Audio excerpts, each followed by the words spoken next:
This video is meant to be a beginner's guide to real estate. In it, I'll go over the basics and show you what you need to get ready for and invest in real estate.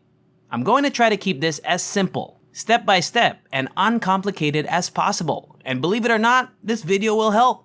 This is something you can start working on as soon as you finish watching the video. Welcome to Financial Fluence.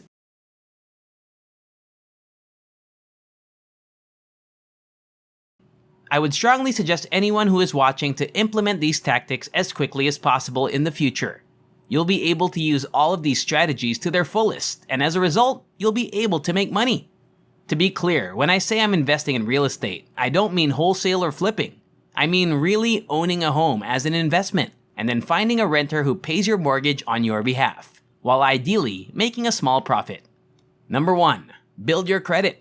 As soon as feasible, raise your credit score because lenders will use it to determine the kind of loan you'll get and the interest rate you'll pay.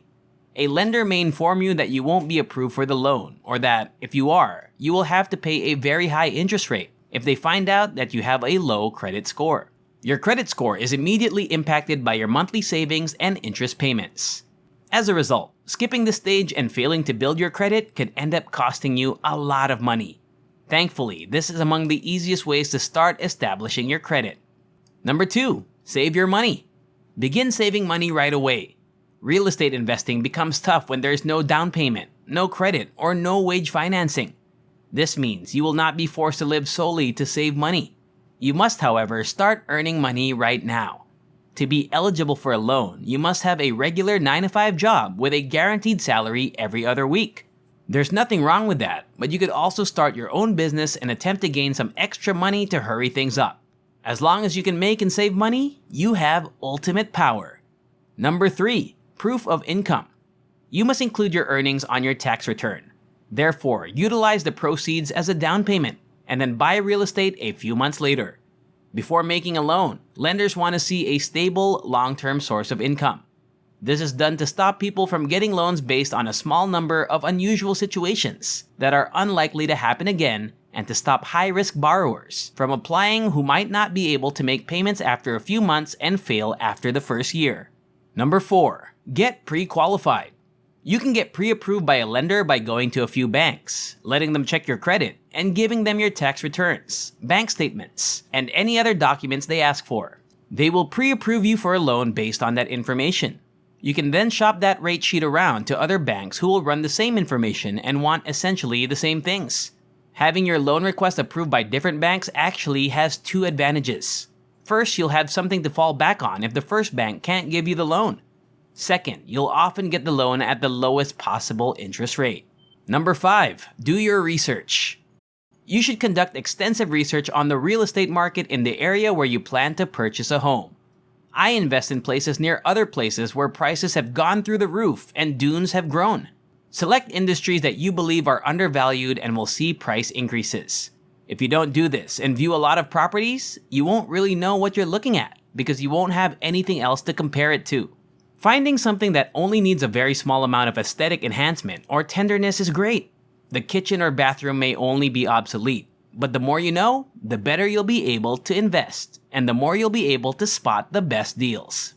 And before we continue, don't forget to subscribe to the channel, hit the like button, and turn on the notification bell to be notified every time a new video is uploaded. And let's continue. Number 6. Make offers. Make offers on properties you believe are a good deal. Knowing your asking price, the value of your house, and having the patience to look around for the best bargain are essential. The property I eventually bought took me about 6 months to find, and I may have rejected 4 or 5 offers because they were persistent, knowledgeable about the property's values, and considerate of the fact that I didn't want to spend a lot of money on something I didn't think was entirely worthwhile. As a real estate agent, I can assure you that I've seen this firsthand. People have waited years to find the ideal location, and during that time, the market has increased by 50%. So all of the homes they were originally interested in are now too expensive for them to buy, because they were looking for the perfect place at the perfect price, which didn't exist. Number 7. Do inspections. You must perform inspections after your offer has been approved in writing. I suggest performing as many inspections as you can to find out more about the circumstances and the state of the property. I also hire 1 or 2 contractors to give me accurate estimates of how much it will cost to fix any problems and update the building.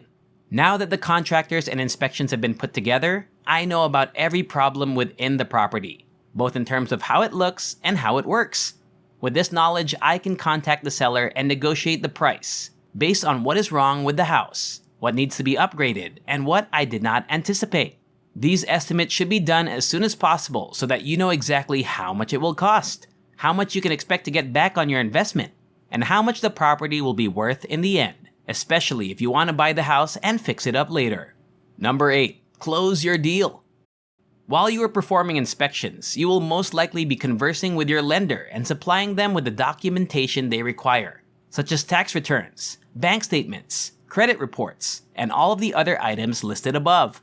At the same time, the lender will do an appraisal of the property to show the bank that the property is worth what you're paying for it. The closing process can take anywhere from 20 to 45 days, depending on the type of property, how complicated it is with the bank, and how much work you did prior to getting your offer accepted with the bank. But once it closes, the real fun begins. Number 9. Start renovations. Make a few cosmetic changes, because you're buying a low-cost property in an area where prices are expected to rise, as well as a home that needs some work but has the potential to improve in value just by having it fixed up. You may start generating equity right away. Obtaining a single quotation from a single contractor will teach you nothing if you are entirely untrained and have no idea what anything costs. You'll need a lot more entries to compare pricing discrepancies and confirm that most bids are around the same. Once you have this information, you can usually make an educated guess. Furthermore, any estimate they provide, you should always be 15 to 20% higher. Even with the most trustworthy contractors, unexpected issues may always arise. You won't want to modify anything. You won't want to improve or upgrade anything. Number 10. Find a tenant. Finally, assuming you've completed all of the renovations, you should be on your way. My favorite way to go and get a tenant is Craigslist. I have found Craigslist to be one of the best ways to acquire tenants. I get a ton of people asking about my properties. It's entirely free and very easy to put on there. And that, believe it or not, is how I found the majority of my tenants. But ideally, by now you've successfully rented out the home by utilizing my advice for placing your Craigslist advertisement. Your positive cash flow has made you an official real estate investor, and you are now earning money each month. In 15 to 30 years, your property will be paid off, and you'll be living the American dream. And that's all. I hope you enjoyed this video. If you enjoy similar stuff, check out my other videos. And if you like it, hit the like button, subscribe to the channel, and turn on the notification bell. And I'll see you in the next video.